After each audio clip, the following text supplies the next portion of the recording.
네. 자, 유월절에 대한 이야기인데요. 유월. 이 한문으로 하면 유월절 저렇게 기록이 되어져 있습니다. 근데 유자가 어떤 유자라고요? 넘을 유. 넘어간다는 얘기죠. 넘어간다. 그 다음에 월자는 어떤 월? 건널월. 우리가 월담한다고 하잖아요. 월담. 담 넘어가는 월담이라 그러죠? 이게 건널 월자예요. 절은 절기할 때 절기자죠. 그래서 유월절이란 말은 뭐가 넘어간다고? 재앙이 넘어가는 절기다. 재앙이 넘어가요. 어떤 재앙이에요? 여러분, 이스라엘 백성들에게 자, 10가지 재앙을 애굽 땅에 내리셨죠? 그런데 여러분, 10가지 재앙이 특징이 있어요. 첫 번째 재앙부터 이 9번째 재앙까지, 첫 번째 재앙부터 9번째까지 재앙이 내릴 때에 이스라엘 백성들은 어디 있었어요? 고센 땅에 있어요. 고센 땅에. 그러니까 고센 땅에 있었는데 이스라엘 백성들이 첫 번째 재앙부터 9번째 재앙까지는 이스라엘 백성들이 어떤 행동을 취할 것이 아무것도 없었어요. 왜? 하나님은 네 번째 재앙이 뭡니까? 파리재앙이죠. 파리재앙. 네 번째 재앙이 파리재앙인데 파리재앙부터는 하나님은 어떻게 설명하시냐면 내가 너희들이 있는 고센 땅에는 파리가 한 마리도 가지 않도록 할 거야 라고 하나님이 그렇게 말씀해 주셨거든요. 그러다 보니까 첫 번째 재앙부터 9번째 재앙까지 이스라엘 백성들이 행할 것이 아무것도 없었어요. 그저 하나님의 일하심을 이렇게 지켜만 보면 됐어요.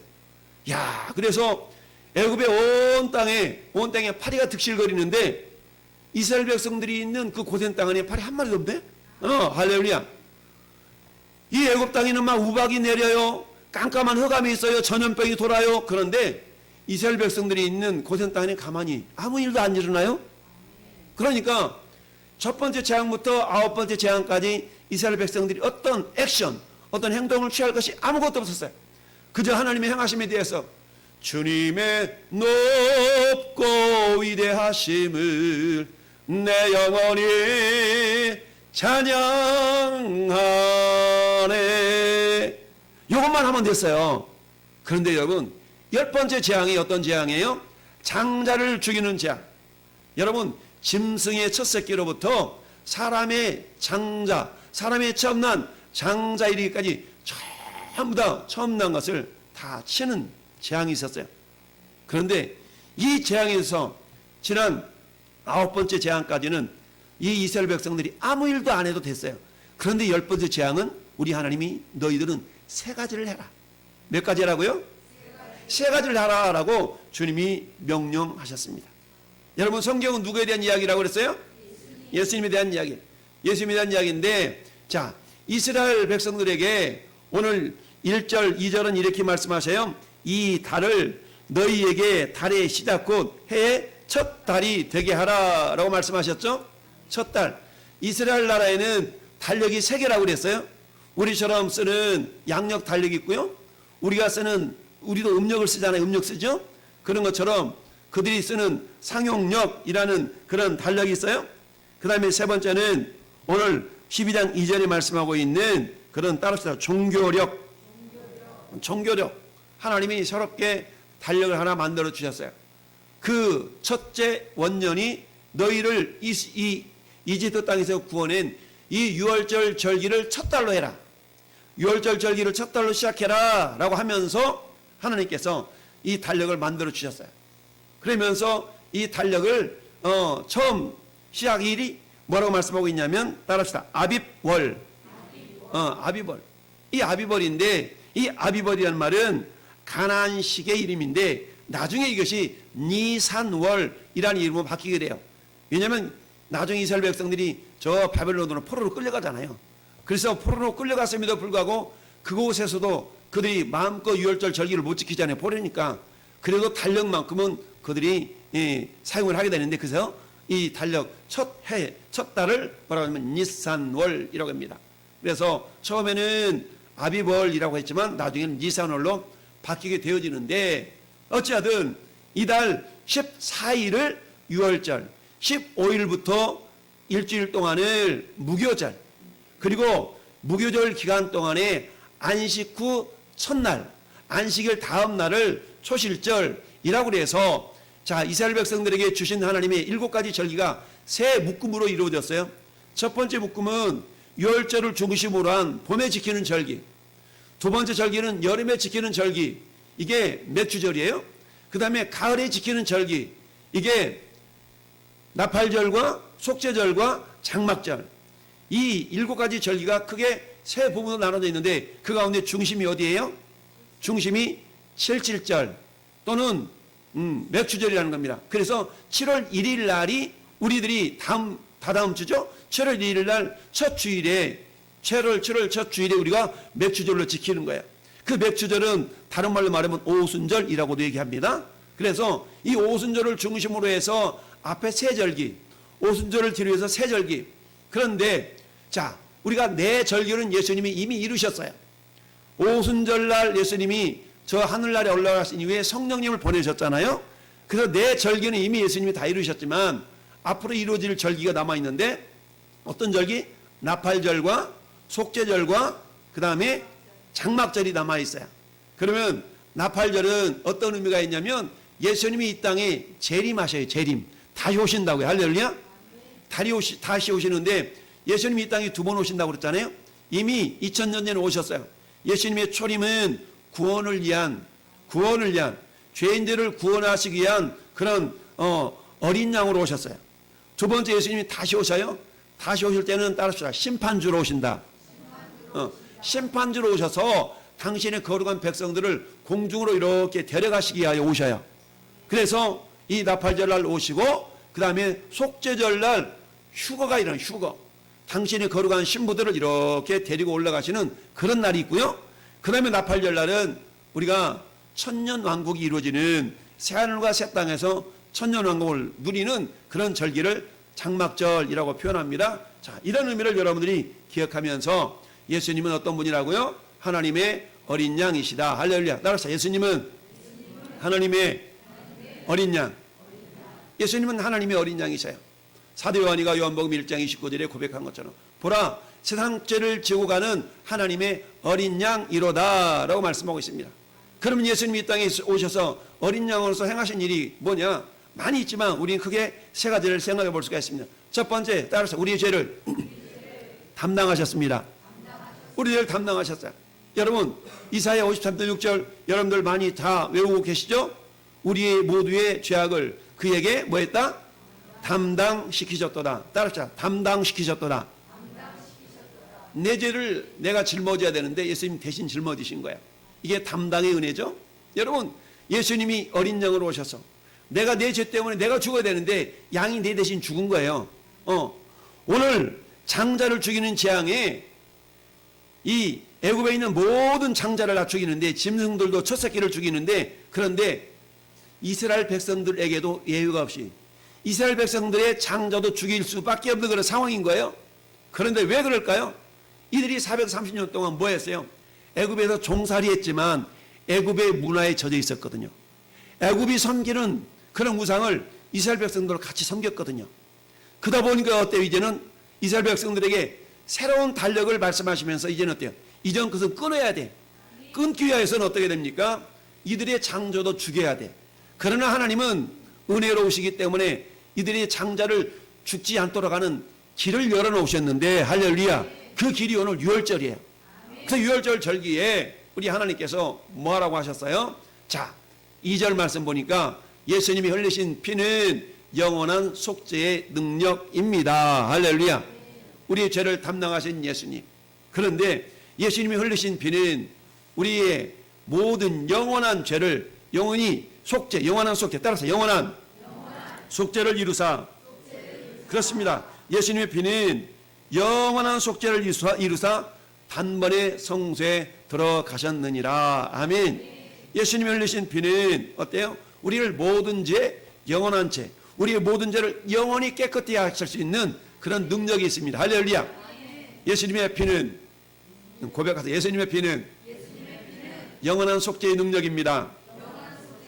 영원한 속죄의 능력이에요. 할렐루야. 우리가 이미 과거에 지었던 죄, 현재 짓고 있는 죄, 심지어는 미래에 지을 그 죄까지도 예수님의 피는 다 속죄할 수 있는 능력이 있는 겁니다. 세 번째는 뭡니까? 예수님의 피가 흘리시면서 뭐 하셨어요? 몸이 찢기셨잖아요. 예수님이 찢기신 그 살은 따라서 영원한 생명의 양식입니다. 예수님이 요한복음 6장에 그렇게 말씀하시잖아요. 따라서 나는 생명의 떡이니 나를 믿는 자는 영원히 목마르지 아니하리라. 예수님이 생명의 떡이에요. 생명의 떡. 당신의 살, 찢기신 살은 우리에게 영원한 생명의 양식이 되신 것입니다. 그래서 예수님이 이렇게 말씀하세요. 요한복음 6장 54절에 내 살을 먹고 내 피를 마시는 자는 따라서 영생을 가졌고 마지막 날에 내가 그를 다시 살리리니 따라서 내 살은 참된 양식이요 내 피는 참된 음료로다. 그렇습니다. 자, 예수님은 하나님의 어린 양이에요. 근데 어린 양은 어린 양인데 어떤 어린 양? 죽어져야 될 어린 양. 근데 왜 죽어야 돼요? 우리 모든 인류의 죄를 다 담당하시고 죽으셔야 될 어린 양이셨어요. 할렐루야. 죽으실 때 피를 흘리셨어요. 죽으실 때 몸이 찢기셨어요. 그 피는 우리의 모든 죄 영원히 속죄할 수 있는 능력이었고요. 예수님이 찢기신 살, 그 살은 영원히 살 수 있는 우리의 생명 양식이 되셨어요. 그래서 우리가 어때요? 1년에 여러 차례 우리가 성찬식을 통하여서 이처럼 어린 양으로 오신 그 예수님이 흘리신 피와 찢기신 살을 기념하는 겁니다. 할렐루야. 자, 오늘 세 가지 명령을 주님이 내리셨어요. 유월절날 지난 9가지의 그런 재앙에 있어서 이스라엘 백성들 행할 것은 아무것도 없었다고 그랬죠. 그런데 애굽 사람들이 행해야 됐어. 행하지 않음으로 엄청난 재앙이 그들 땅에 임했어. 그런데 10번째 재앙, 유월절 절기를 제정하시면서 이 10번째 재앙, 장자를 죽이는 재앙에 있어서는 이스라엘 백성들도 가만히 있으면 안 됐어. 뭔가 믿음을 가지고 순종하는 행동이 세 가지가 필요했다. 그 첫 번째, 따라합시다. 어린 양을 취하라. 자, 어린 양을 취하라는 얘기입니다. 그렇다면 어린 양을 취하라라는 의미는 어떤 의미가 있나? 어린 양을 취하라는 것은 다른 게 아니라 따라합시다. 예수님을 붙들라. 여러분, 우리가 이 세상에 붙들어야 될 게 참 많잖아요. 어떤 사람은 돈을 붙들고, 어떤 사람은 권세를 붙들고, 어떤 사람은 지식을 붙들고, 어떤 사람은 이걸 붙들고, 어떤 사람은 저걸 붙들고. 여러분, 이 땅에 많은 사람들이 무엇인가를 붙들고 살아요. 그런데 성경은 우리에게 예수님을 붙들라라고 말씀합니다. 할렐루야. 어린 양을 취하라는 얘기는 한마디로 말하면 예수님을 붙들으라는 얘기입니다. 할렐루야. 어린 양을 취하라. 여러분, 오늘 성경은 이렇게 말씀하고 있습니다. 3절 같이 한번 읽어보겠습니다. 너희는 이스라엘 온 회중에게 말하이르라. 이달 열흘에 너희 각자가 어린 양을 취할지니 각 가족대로 그 식구를 위하여 어린 양을 취하라. 아멘. 할렐루야. 여러분, 자, 취하기는 취하는데 어떻게 취하냐면 가족들이 먹을 분량만큼 취하라는 겁니다. 보통 이 어린 양은 1년 된 양이나 염소 가운데 수컷으로 취하라고 그랬잖아요. 여러분, 소고기 가운데 가장 맛있고 가장 비싼 소고기는 어떤 소고기예요? 송아지고기. 예, 송아지고기라고. 왜냐면 송아지고기는 부드럽고, 먹어보진 않았지만 그렇대. 그렇다고 그래. 송아지고기가 비싸고 가장 부드러운 고기랍니다. 마찬가지로 하나님 2년 된 거 잡으면 안 돼요? 3년 된 거 잡으면 안 돼요? 그런데 한 가족에는 누가 포함돼요? 어린 자녀들이 있잖아요. 어린아이뿐만 아니라 노년, 어른에까지. 그러면 그 고기가 부드러워야 돼요? 질겨야 돼요? 부드러워야 돼. 그래서 하나님은 세심하게도 어때요? 고기를 잡기는 잡는데 1년 된 거 잡아라. 1년 된 거. 1년 된 것이 가장 부드럽대요. 고기가 가장 부드럽고 먹기가 좋다는 얘기죠. 나이 드신 분들이나 어린 자녀들 할 것 없이 먹기 가장 좋은 고기가 1년 된 거라는 거야. 그래서 하나님은 이처럼 가족 구성원의 어린아이로부터 이 어른에 이르기까지 먹을 수 있도록 어린 양을 잡으라는 거야. 하나님의 세밀한 배려가 있는 거죠. 자, 그런데 여러분, 가족을 먹을 분량인데 4절 말씀 읽어볼까요? 4절 시작.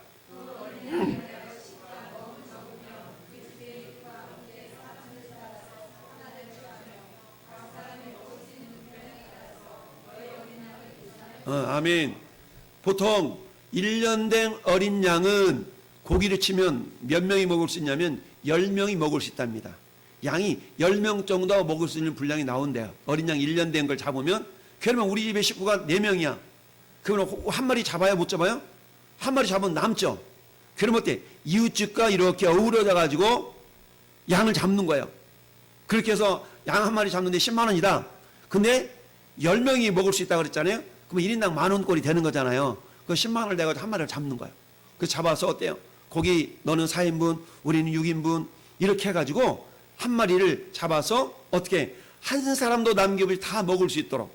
그래서 먹을 수 있는 분량에 따라서 너희 어린 양을 계산하라. 할렐루야. 자, 이건 멀리 얘기냐면 여러분 고기를 먹지 못한 사람이 한 사람도 없게 하라는 얘기입니다. 고기를 먹지 못한 사람이 한 사람도 없게 하라는. 나는 육식 체질이 아닌데 난 채식인데. 그게 아니라 모든 사람이 어린 양의 고기를 먹을 수 있도록. 이건 뭐냐면 어린 양이 누구예요? 예수님이잖아요. 그 누구도 예수님의 보혈의 능력을 비껴갈 사람은 아무도 없다는 얘기고 그 누구도 구원받지 않아야 될 사람이 아무도 없다는 거예요. 여러분 우리가 잘 아는 사도행전 16장에는 어떤 일이 나타났냐면 사도 바울 일행이 바울과 실라가 저 유럽에 있는 첫 성인 빌립보에서 전도하다가 감옥에 갇혀요. 감옥에 갇혔는데 어때요? 하나님께서 천군 전사를 보내서 감옥문을 홀라당 열어버리잖아요. 기도했더니 그랬더니 이 빌립보 감옥에 있는 간수장이 죄인들이 다 도망간 줄 알고 자살해 죽으려고 그래. 그랬을 때에 바울과 실라가 말해요. 이거 우리 여기 있다. 자살하지 말아라. 그랬더니 깜짝 놀란 거예요. 옥문이 열려지고 이 옥새가 다 풀어졌습니다. 이 감옥이 다 풀어졌습니다. 불구하고 죄인들이 그대로 남아있는 것을 보면서 깜짝 놀라. 웬일이냐 하면서 이 빌립보 간수가 고백했던 말이 내가 어떻게 하여 구원을 받으리까? 이렇게 질문을 던지자 사도 바울이 이렇게 얘기합니다. 사도행전 16장 31절에 따라합시다. 주 예수를 믿으라. 그리하면 너와 내 집이 구원을 받으리라. 그러면 너와 내 집이 구원을 받으리라 얘기합니다. 너와 내 집이 구원을 받는다는 거죠. 간수장 한 사람 때문에 자기 온 집안이 구원을 받을 수 있다는 얘기입니다. 무슨 말이냐면 내가 분명한 신앙 고백이 있으면 내 믿음이 제대로 박혀 있으면 나 때문에 우리 온 가족이 구원받는다는 거예요. 나는 구원받았지만 너는 여기 교회 안 가도 돼. 나는 구원받았는데 오늘 주일날 나는 교회 갔다 올 테니까 너는 자빠져 자. 이럴 수 없다는 거예요. 모든 사람이 어때? 일어나 같이 교회 가자. 같이 예배드리러 가자. 이럴 수 있어야 된다는 얘기죠. 할렐루야. 내 믿음이 제대로 되어 있다면 우리 아버지가 믿음이 제대로 되어 있다면 우리 엄마가 믿음이 제대로 되어 있다면 우리 자녀들과 함께 온 가족이 같이 예수 믿는 가족이 될 수가 있다는 얘기예요. 할렐루야. 그래서 어떻게 해요? 이 사도 바울과 실라가 두들겨 맞아가지고 멍들었죠. 핏자국이 있죠. 이런 모습이 있는 것을 간수장이 데려가서 다 씻겨가지고 자기 온 가족 불러놓고 어때요? 하늘 말씀을 들었어요. 그 일로 말미암아서 간수장의 집이 구원받은 역사가 있었던 걸 보게 됩니다. 할렐루야. 여러분 히브리서 12장 15절 이렇게 말씀하고 있어요. 따라합시다. 너희는 하나님의 은혜에 이르지 못하는 자가 없도록 하라. 하나님의 은혜가 이렇게 미쳐지지 않는 사람, 하나님의 은혜가 머물지 않는 사람이 한 사람 없게 하라는 거예요. 나는 모르겠어. 하나님 은혜가 뭔지. 이런 사람이 한 사람 없게 하라는 겁니다. 할렐루야. 우리 가정에, 교회 공동체 속에서 하나님의 은혜가 제외된 사람이 한 사람 없게 하라는 거예요. 그럼 어떻게 해야 돼요? 이 거룩한 예배 시간에 예배 자리에 있어야 돼요. 근데 보이지 않는 영혼들이 어디 있어요? 영상으로 예배하겠죠? 영상으로 예배를 드리지 못하는 사람은 어디 있어요? 은혜 자리에서 멀어져 있는 거예요. 근데 주님은 뭐라고 말씀하고 있다고요? 은혜에서 떨어질 자가 한 사람도 없게 하라는 거예요. 이건 뭐라고? 이게 어린 양을 취하라. 할렐루야. 예수를 붙들라는 건데 나는 예수 안 붙들어도 돼. 이게 아니라 모든 사람이 먹을 분량에 따라서 취하라는 것은 한 사람도 은혜에 예외되는 사람 없게 하라는 얘기입니다. 할렐루야. 두 번째, 흠없고 1년 된 수컷으로 하라. 흠없고 1년 된 수컷으로 하라. 아까 말씀드렸죠? 가장 1년 된 이 고기가 먹기 좋은 고기일 수가 있다라는 얘기입니다. 할렐루야. 그래서 이것은 1년 된 흠없는 수컷으로 하라. 예수님이 어린 양이시기 때문에 이것은 뭐냐? 따라서 예수님만 붙들어라. 예수님만 또한 붙들 뿐이라는 얘기입니다. 다른 건 먹으면 안 되고 양이나 염소 중에서 이를 얻는 수컷을 하라라는 얘기는 예수님만 그리고 어때요? 흠없는 그런 양이나 수컷을 채야 돼. 근데 예수님이 이 땅에 하나님의 어린 양으로 오셨는데 예수님은 뭐가 없어요? 죄가 없으시잖아요. 예수님은 죄가 없으셔. 그러니까 어때? 우린 예수님, 죄 없으신 예수님을 붙들어야 돼요. 여러분, 세상에 죄 없는 사람 없거든요. 내가 누군가를 붙들었다는 얘기는 그 사람도 죄인이야. 근데 내가 죄인을 의지할 필요가 없다는 얘기죠. 할렐루야. 네. 그래서 우리는 어때? 죄 없으신 예수님을 붙들라. 흠없고 일련의 수컷하라는 얘기는 죄 없으신 예수님을 붙들어라 라는 의미입니다. 할렐루야. 세 번째, 4일 동안 간직하라는 얘기네. 4일 동안 간직하고 4일이 지난 다음에 열 나흔 날에 잡는 거예요. 열 나흔 날 저녁에 잡으라라고 말씀하고 있습니다. 그렇다면 이 4일 동안 간직하라는 했는데 4일 동안 간직하면서 뭐 하겠어요?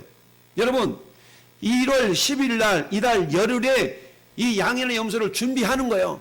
준비하고 4일 동안은 뭐 하는 거라고요? 보관하는 겁니다. 그래서 어때? 양이 4일 동안 먹을 수 있도록 여물도 줘야 되고 4일 동안 지켜보는 겁니다. 이건 뭘 의미하느냐? 4일 동안 간직하라는 얘기는 따라합시다. 예물을 미리 준비하라. 예물을 미리 준비하라는 얘기입니다. 오늘 여러분들이 오셔서 헌금들 드렸잖아요. 헌금은 준비하는 거다. 미리 준비하는 겁니다. 여러분들이 교회 오기 전에 토요일 날이나 금요일 날이나 이 주일 전에 미리 헌금을 준비해서 내일 내가 드릴 헌금이 무엇인가를 여러분들이 계획을 하고 그런 걸 미리 성경책에다 꽂아놓고 이렇게 해서 주일로 나서 준비된 예물을 드리는 거예요. 할렐루야. 준비된 예물을 드리는 거예요. 여러분, 사도 바울도 그렇게 얘기하고 있어요. 고린도후서 5장 5절에 그러므로 내가 형제들로 먼저 너희에게 가서 너희가 전에 약속한 연보를 따랐다. 미리 준비하도록 권면하는 것이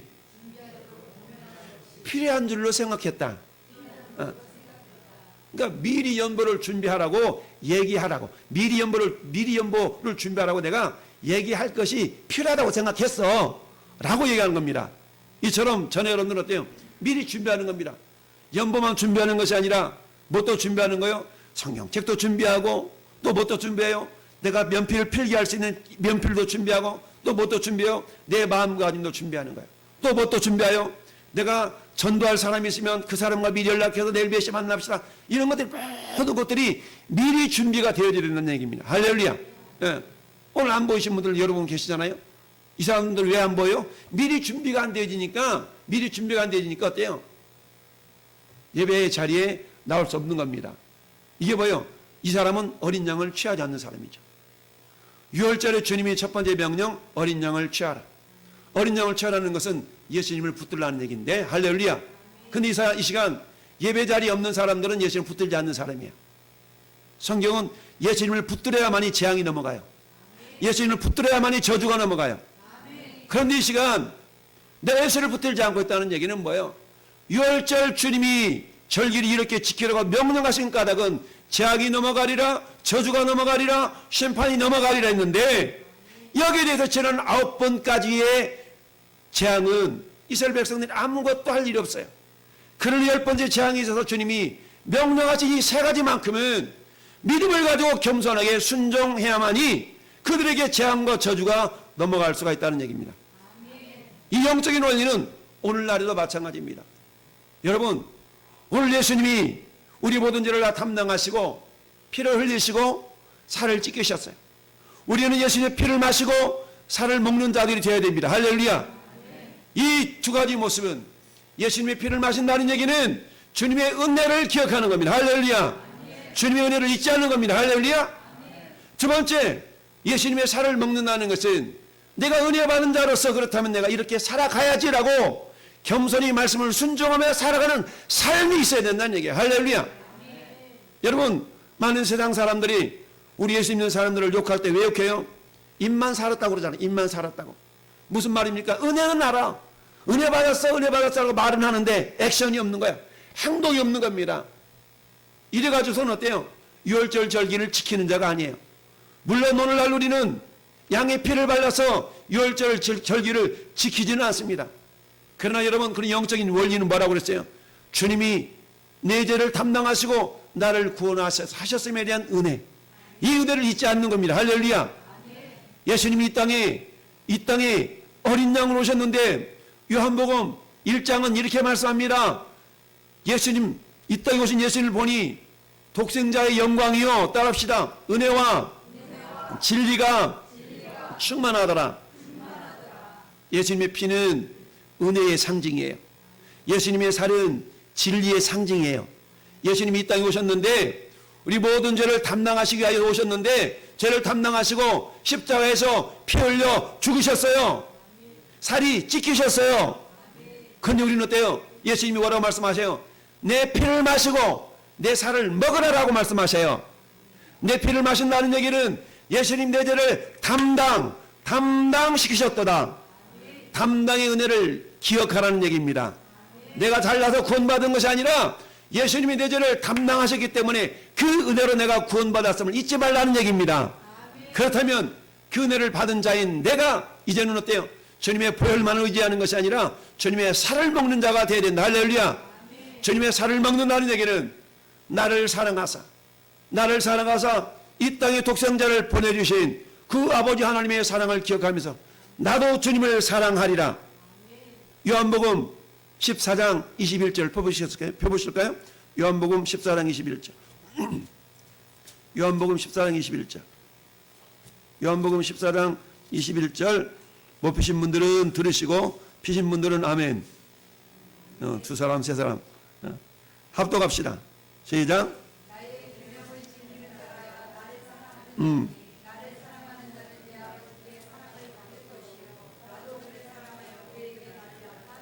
아멘. 다시 한번 시작. 나의 계명을 지키는 자라야 나를 사랑하는 자니 나를 사랑하는 사랑을 받을 것이요 나도 그를 사랑하여 그에게 나를 나타내리라. 아멘. 할렐루야. 여러분, 나의 계명을 지키는 자라야 나를 사랑하는 자래요.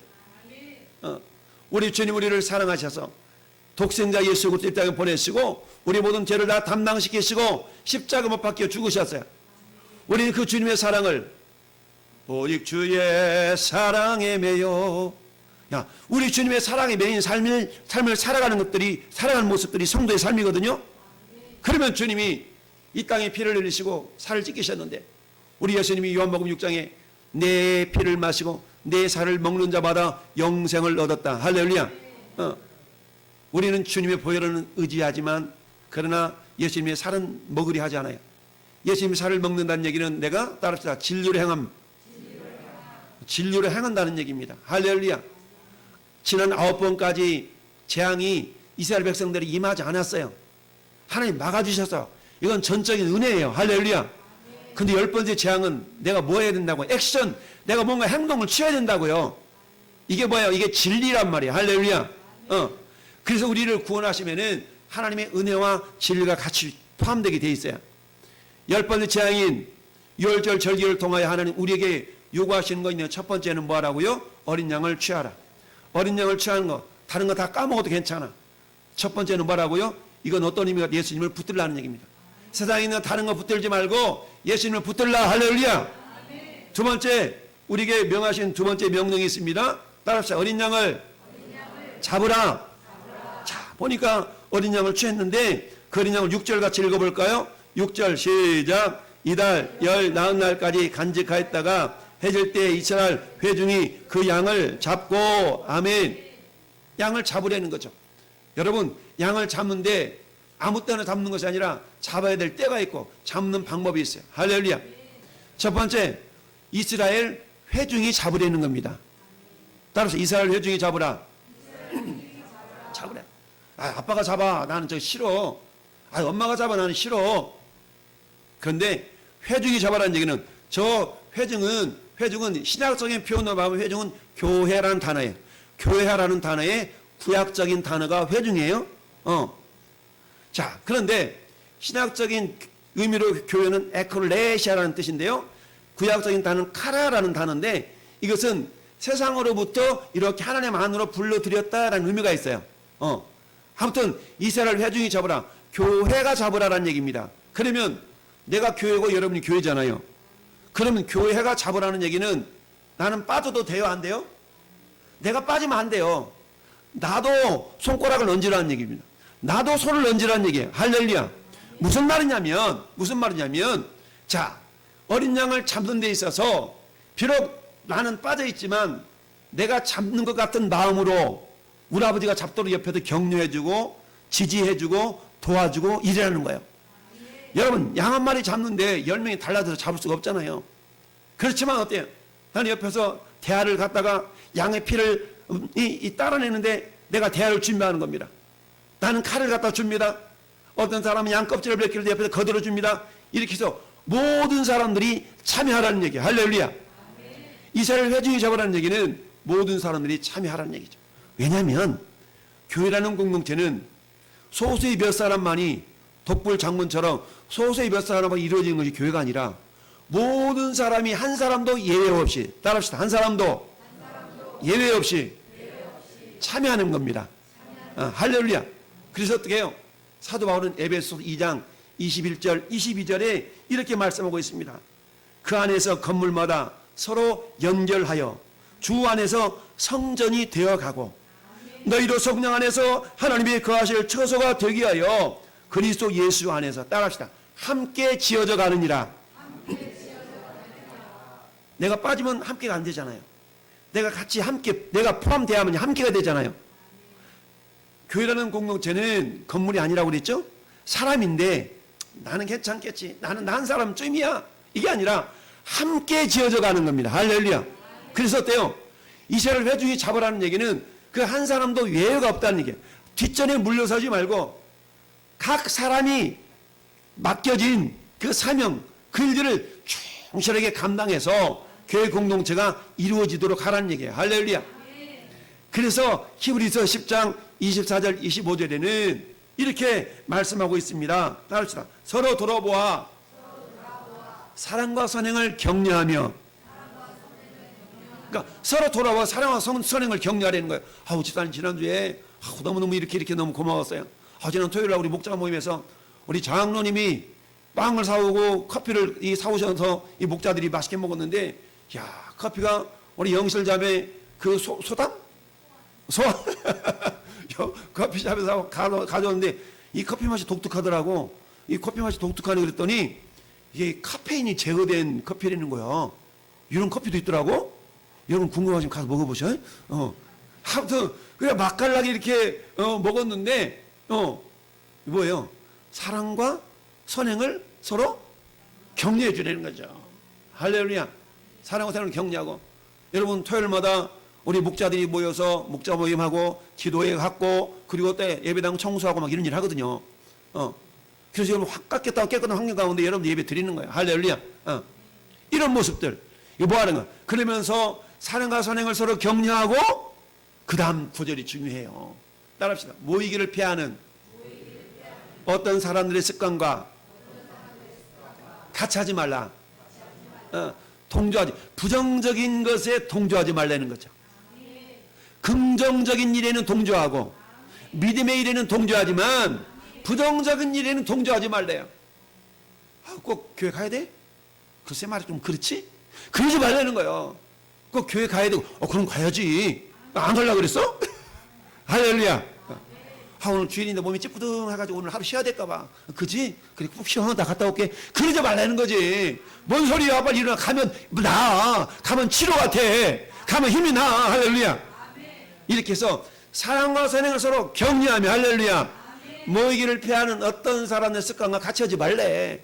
이게 어떤 의미가 있다고요? 회중이 양을 잡는 그 의미 속에 포함되어 있다는 얘기죠. 할렐루야.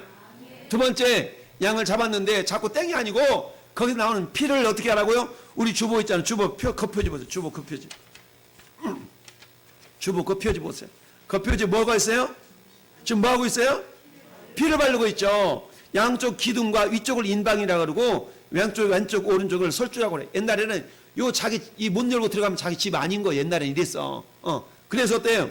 지금 옆에서 아들내미가 뭐 하고 있는 거요? 피를 받고 있잖아요. 그러니까 이스라엘 회중이 양을 잡을 때 아들은 나는 어리니까 빠질 애가 아니라가 이 피 담을 그릇이라도 들고 서 있으라는 얘기죠. 이게 뭐예요? 온 성도가 함께 참여하는 겁니다. 할렐루야. 그러면서 뭐라고 얘기했어? 아버지가 이렇게 피를 발리면서 하나님은 피만 보시기 때문에 누구든지 살 수 있단다. 할렐루야. 내가 가방끈이 짧든 내가 잘못생겼든 잘생겼든 이게 중요한 게 아니고 내가 예수님의 보혈을 믿고 있느냐, 오늘날로 말하면 예수님의 피를 의지하느냐. 할렐루야. 그 피를 믿는 자마다 구원을 받는다. 할렐루야. 자, 그 다음에 어때요? 그 피를 좌우 설주 인망에 발려라 라는 얘기입니다. 왜냐하면 그 피가 할렐루야, 그 피가 어때요? 오늘날에는 그 피를 우리는 뿌리고 선포해야 된다는 얘기입니다. 따라합시다. 어린 양을 잡으라 라는 이 의미 속에는 어떤 의미가 담겨있냐? 따라합시다. 예수님의 피를 뿌리라. 예수님의 피를 뿌리라는 얘기. 여러분, 마귀는 우리 마음의 양심의 가책을 불러일으켜가지고 신앙생활이 위축되도록 만들어요. 아우, 나 지난 주간에 기도도 제대로 못하고 성경도 제대로 못 읽었는데 목사님 물으면 뭐라고 그러지? 에이, 그러려면 아예 교회를 가지 말아야지. 왜? 목사님 부딪히면 물어보니까 에이, 안 갈 거야. 그러지 말라는 거야. 그럴 때마다 뻔뻔스럽게 나오려는 거지. 할렐루야. 그럴 때 뭐 하라고? 예수님 피를 뿌리는 거야. 따라서 내 마음에 예수 보혈 뿌립니다. 악한 마귀 사단 참소하는 영은 떠나가라. 우리 가정에 예수 피 뿌립니다. 어둠의 권세 질병 떠나가라.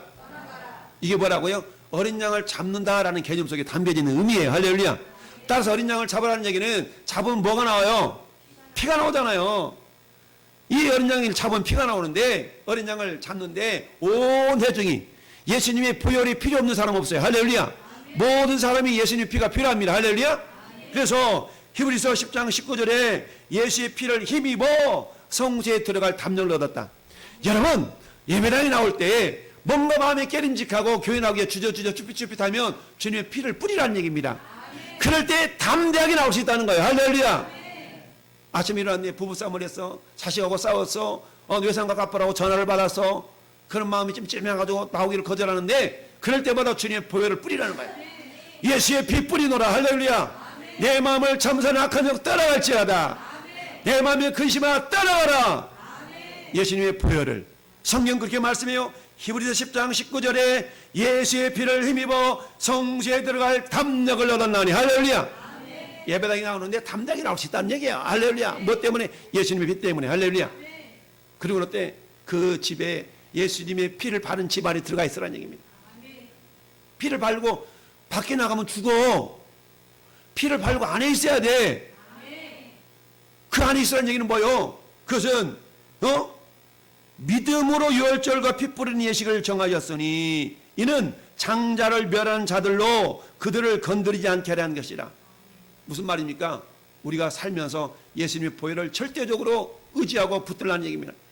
따라서 예수님의 보혈을 믿으라. 예수님의 보혈을 믿으라는 얘기입니다. 예수님의 피는 우리의 양심까지도 깨끗하게 할 수 있는 능력입니다. 할렐루야.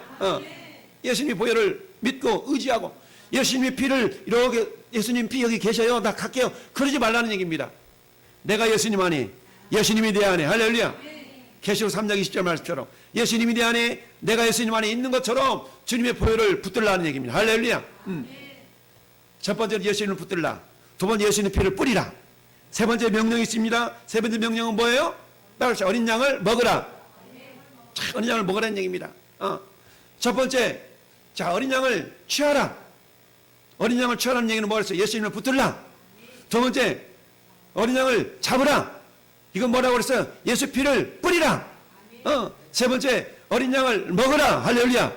자, 어린 양을 먹는다는 얘기는 따라서 예수님과 동행하라. 예수님과 날마다 동행하는 겁니다. 예수님과 동행하라는 얘기입니다. 불에 구워 먹되 아침까지 남겨두지 말아라. 여러분, 저 당시에 애굽에 있는 문화는 어떤 문화였냐면 삶아 먹는 문화였어.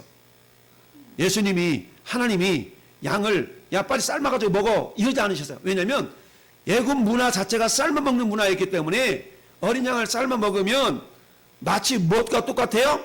애굽의 문화 풍습과 생활 풍수가 똑같은 그런 의미로 그들이 받아들일 수 있기 때문에 굳이 하나님께서 뭐라고 말씀하시냐? 구워 먹으라는 얘기죠. 삶아 먹지 말고. 왜냐면 삶아 먹는 모습은, 자, 저 뒤로 16장 펴고 16장 넘어가보자. 16장 16장 자, 3절. 16장 3절.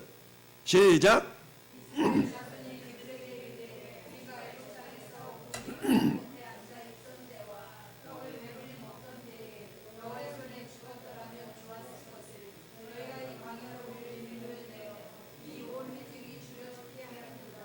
애굽 사람은 어떻게 먹었다고요? 가마솥에다 삶아 먹었다고. 근데 어린 양도 삶아 먹으면 어떤 의식이 든다고요? 애굽의 문화와 동일시 여겨질 수 있단 말이에요. 그러니까 하나님은 어때요? 단절이거든, 단절. 새로운 달걸 만든다니 끊으라는 얘기예요. 애굽의 문화를 끊으라. 할렐루야.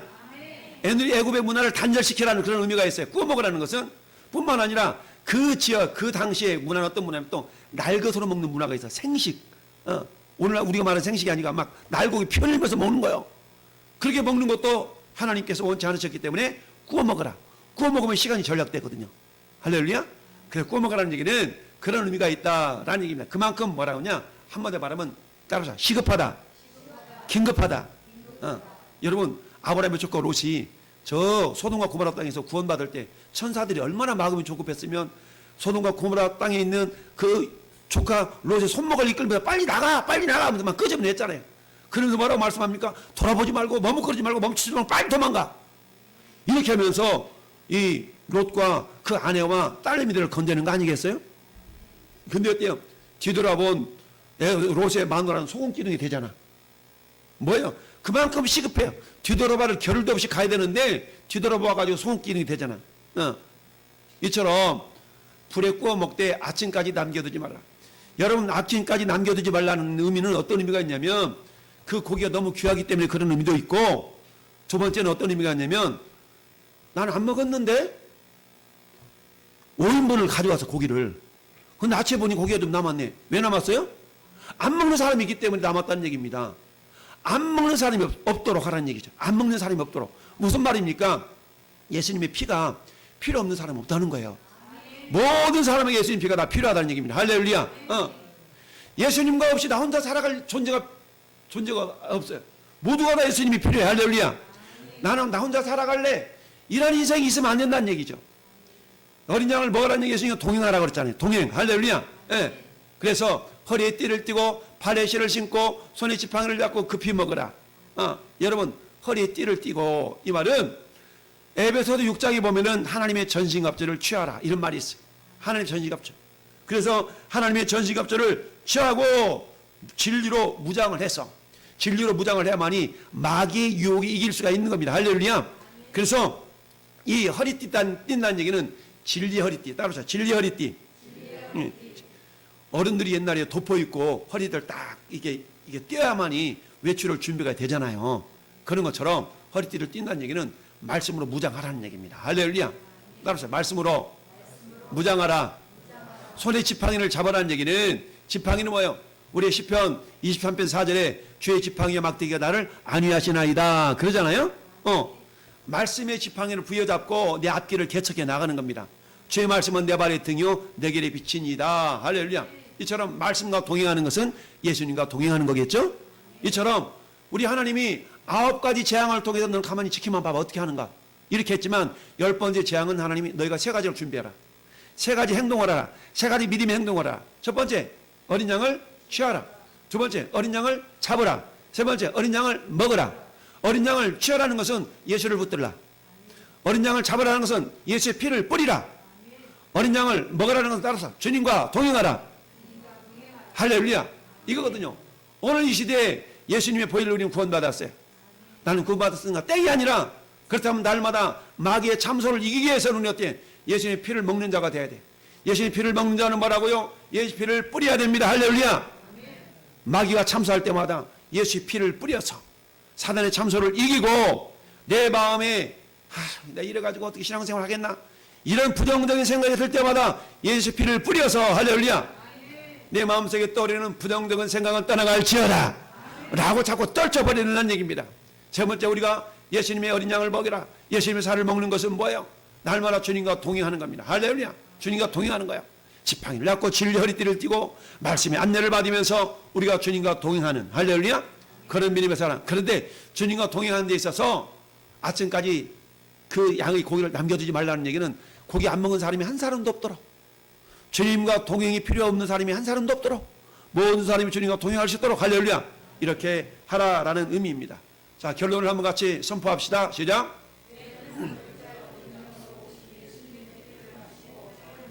거룩한 신앙 공동체입니다. 예수님을 믿고 예수님과 동행하며 말씀대로 순종하는 자가 영생의 복을 누립니다. 아멘.